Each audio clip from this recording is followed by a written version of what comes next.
അങ്ങനെ first day ഞങ്ങൾ എന്ത് ചെയ്തു, ഡ്രസ്സൊക്കെ ചേഞ്ച് ചെയ്ത് ഫുഡൊക്കെ കഴിച്ച് അന്നത്തെ ട്രിപ്പിൻ്റെ പോകാനുള്ള സ്ഥലത്തേക്കൊക്കെ വേണ്ടി ഞങ്ങൾ ബസ് കയറി. ഞങ്ങളെല്ലാവരും എങ്ങനെയാ വെച്ചാൽ ഞങ്ങൾ ഫുള്ള് ഗ്യാങ് സെറ്റപ്പായി ഇരുന്നിട്ടുണ്ടെങ്കിൽ വേറെ ഇരുന്നിട്ടുണ്ടെങ്കിലും ഞങ്ങളെല്ലാവരും വൈബ് ചെയ്യുന്നു. ഡാൻസ് കളിക്കുക, സ്ഥലങ്ങൾ കാണുക, പിന്നെ ഡാൻസ് കളിക്കുക, പിന്നെ സ്ഥലങ്ങൾ കാണുക. അങ്ങനെ ഞങ്ങൾ കണ്ട് പിന്നെ മൂന്നാർ കണ്ടു. ആ 6 എന്താ വെച്ചാൽ അത് കണ്ടു ഞങ്ങൾ. പിന്നെ ഞങ്ങൾ പോകുന്ന സ്ഥലത്തേക്ക് എത്തി.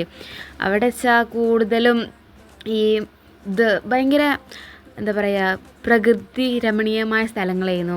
ഞങ്ങൾ അവിടെ ഭയങ്കര എൻജോയ് ചെയ്തു. ആ പാലത്തുമ്മ കൂടെയൊക്കെ ഇങ്ങനെ കുറേ പോയി. പിന്നെ കുറേ കവുങ്ങ് പോലത്തെ സാധനം ഉണ്ടല്ലോ, അതൊക്കെ കണ്ട് ഞങ്ങൾ അവിടുന്ന് കുറേ വീഡിയോസും ഫോട്ടോസും ഒക്കെ എടുത്ത്. പിന്നെ ഞങ്ങൾക്ക് അവിടുന്ന് തന്നെ ഞങ്ങൾക്ക് എന്ത് ചെയ്യുക, ഷോപ്പിങ്ങും ചെയ്യാം. അപ്പോൾ ഞങ്ങൾ എന്ത് ചെയ്തു, കുറച്ച് സാധനങ്ങളൊക്കെ വാങ്ങി.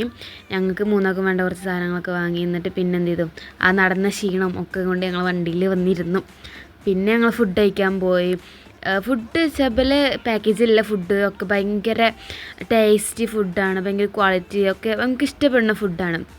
അപ്പോൾ ഞങ്ങൾ ഫുഡ് കഴിച്ചിട്ട് പിന്നെ പുറത്തേക്ക് ഇറങ്ങി. പുറത്ത് ചെറുതായിട്ട് മഴയൊക്കെ പെയ്തിട്ടുണ്ടായിരുന്നു. അപ്പോൾ അതൊക്കെ കൊണ്ട് അടിപൊളിയായി. പിന്നെ ഞങ്ങൾ എന്ത് ചെയ്തു, തിരിച്ച് വന്നു. പിന്നെ ഞങ്ങൾ പോയത് എങ്ങോട്ടാ വെച്ചാൽ ഒരു ഗാർഡൻ കാണാൻ പോയി. ആ ഗാർഡന് ഭയങ്കര അടിപൊളിയാണ്. നമ്മൾ ഒരു വട്ടെങ്കിലും പോകണം എന്നൊക്കെ പറയില്ലേ, അങ്ങനത്തെ ഒരു ഇതായിരുന്നു. പിന്നെ ഞങ്ങളവിടെ കുറേ ഫോട്ടോസ് എടുത്തു.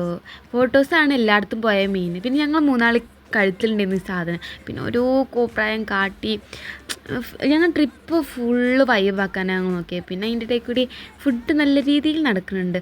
ഈ ട്രിപ്പിൻ്റെ ഫസ്റ്റ് പാർട്ട് കാണാത്തവർ ഇതിന് നേരെ താഴത്തുണ്ടാവും ലിങ്ക്, അതിൽ ക്ലിക്ക് ചെയ്യുക. അപ്പോൾ ഫസ്റ്റ് പാർട്ട് കാണാൻ പറ്റും. പിന്നെ എൻ്റെ വളവ് ഒക്കെ എത്തിയപ്പോൾ ഞങ്ങൾ എന്ത് ചെയ്തു, ചായ കുടിക്കാൻ വേണ്ടി ഇറങ്ങി. രാവിലെ തുടങ്ങി നടത്തായതുകൊണ്ട് കാലിനൊക്കെ നല്ല വേദന ഉണ്ടായിരുന്നു. ബാൻഡേഡൊക്കെ ഒട്ടിച്ചിട്ടാണ് പിന്നെ നടന്നത്. പിന്നെ ഒരുപാട് നല്ല കോടയൊക്കെ കണ്ടു. എന്നുവെച്ചാൽ ഭയങ്കര രസമാണ് കാണാൻ. ഞങ്ങൾ പിന്നെ അവിടെ ബസ് നിർത്തി DJ ഒക്കെ ഇട്ട് ഭയങ്കര വൈബാക്കി. ഞങ്ങൾ ആ കോടയിൽ നിന്ന് ഞങ്ങൾ വൈബാക്കി. ഭയങ്കര തണുപ്പാട്ടോ ഗൈസ് അവിടെ. പിന്നെ അതിൻ്റെ ക്ഷീണം മാറ്റാൻ വേണ്ടി ഞങ്ങൾ ബസ്സിലിരുന്ന് ഞങ്ങൾ ബിസ്ക്കറ്റ് അങ്ങനെ സ്നാക്സ് കഴിച്ചു. പിന്നെ ഞങ്ങൾ റിസോർട്ടിലെത്തി ഫുഡൊക്കെ കഴിച്ചു. അപ്പോൾ പാട്ട് 3ക്ക് വെയിറ്റ് ചെയ്യൂ.